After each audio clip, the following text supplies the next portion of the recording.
직장인 여러분 안녕하세요. 보미TV의 보미입니다.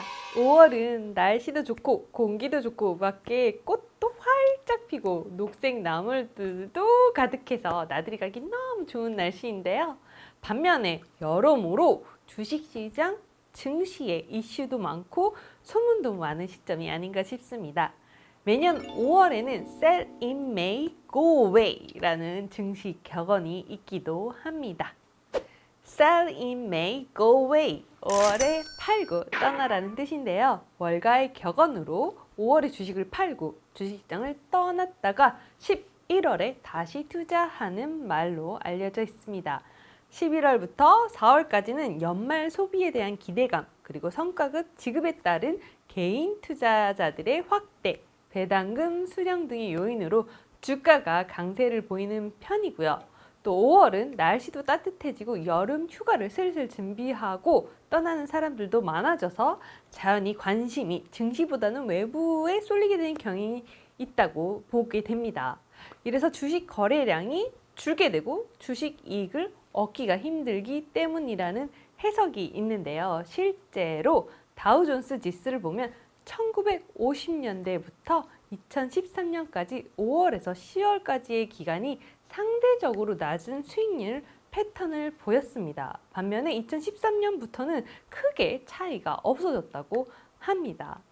한 번은 6월에 S&P 신고가를 갱신한 적도 있다고 하니까 또 절대적으로 맞는 격언은 아니기도 하겠죠.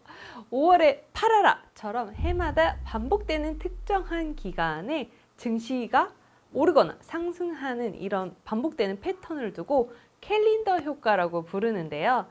연말에 배당금을 노린 투자에다가 크리스마스 시즌의 소비 확대에 기대감이 증시가 상승하는 산타 랠리라는 말도 있습니다. 또 1월에는 새해를 맞아 기업 실적에 대한 장밋빛 전망이 줄을 잇고요. 연말 성과급 등이 증시에 유입이 돼가지고 증시가 상승하는 1월 효과도 잘 알려져 있습니다. 왜 증시가 유독 5월에 약한지 명쾌한 설명은 사실 없는데요. 연초 높아졌던 실적 기대감이 1분기 실적 발표를 거치면서 약간 악화되고 약화되고 증시 조정을 거친다고 보는 시각도 있습니다. 우리나라는 어떨까요? 특히 올해 2021년 5월 3일부터 국내 주식시장에는 공매도가 재개가 되었는데요. 이로 인해서 주식시장이 오를지 내릴지에 대한 판단이 잘 안 되어서 혼란스러운 사람들이 많습니다. 금지되었던 공매도가 재개된 것은 대략 1년 2개월 만입니다. 지난해 2020년 3월에 코로나19 위기로 주가가 급락하는 것을 막기 위해서 공매도를 금지했는데요. 두 차례나 걸쳐가지고 연장을 실시한 후에 최근 부분적으로 허용하기로 했습니다. 금융당국은 공매도 재개일부터 시가총액이 크고 유동성이 풍부한 종목부터 부분적으로 허용을 하고 개인 투자자의 공매도 거래 기회도 늘리기로 했습니다. 여기서 잠깐 공매도가 무엇인지 기억하실까요? 공매도는 주가 하락이 예상될 때 주식을 빌려서 판 뒤에 실제 주가가 떨어지면 싼 값에 다시 사들이는 방식으로 이렇게 차익을 얻는 투자 기법입니다.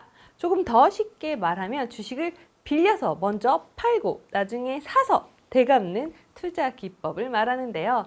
일반 투자자가 향후 주가가 상승할 종목을 잘 선정해야 한다면 공매도 투자는 향후 주가가 주로 하락할 종목을 잘 골라야 이익을 볼 수 있는 구조입니다. 이번에 허용된 공매도 종목은 먼저 코스피 200과 코스닥 150 지수의 구성 종목에 대해서 부분적으로 허용이 되었는데요. 다만 앞으로 지수 구성 종목이 조금 바뀔 경우에는 공매도 허용 종목을 바꿀 수도 있다고 하니까 주의 깊게 살펴보시고요. 추가로 기관과 외국인 투자자에 비해서 개인 투자자들은 공매도에 불리하다는 의견을 반영한 개선책도 나왔다고 합니다. 또 금융투자교육원 등에서 사전 교육을 받으면 개인이 3천만 원 한도 내에서 공매도를 거래하실 수가 있습니다. 또 400억 원대였던 개인 대상 주식 대여 규모의 공매도 재개일 이후에 2조 4천억 원대로 늘었고 개인 공매도를 취급하는 증권사도 6곳에서 올해 말까지 8곳으로 확대될 전망이라고 합니다. 이와 함께 공매도 재개일 이후에는 불법 공매도에 대한 감사와 처벌이 강화되었다고 하니까 주의하셔야 할 것 같습니다. 특히 불법 공매도에 대한 과징금과 형사 처벌이 도입되는데요. 과징금은 이 여부와 상관없이 주문 금액 전체를 한도로 부과하고 1년 이상의 유기징역과 부당 이득의 최대 5배 이하의 벌금을 물릴 방침이라고 하네요. 금융당국이 주식시장의 불안을 막기 위해서 과열 종목을 신속히 확인하고 시장 동향을 면밀히 점검하겠다고 밝힌 바 있는데요. 공매도 재개 첫째 날 리포트의 결론을 보면 과거 공매도 금지 후에 재개 전후의 주가 추이 등을 비교해보면 공매도 영향은 단기에는 영향이 있지만 중장기적으로는 대략 1개월에서 3개월 후에는 상승하였던 것으로 파악되었다고 합니다. 유동성과 시장 변동성 등은 공매도 재개로 인해 오히려 개선되었다고 분석을 했는데요. 이런 분석 자료 외에도 공매도 거래 금액과 공매도 상위 종목 등 관련 통계를 담은 자료를 한국거래소 홈페이지를 통해서 매일 2차례 공개한다고 하니까 참고해 주시면 좋을 것 같습니다. 그 참고하실 링크는 제가 설명란에 넣어두겠습니다. 자, 5월은 증시가 어떻게 변할까요? 셀링 메이 해야 되나요?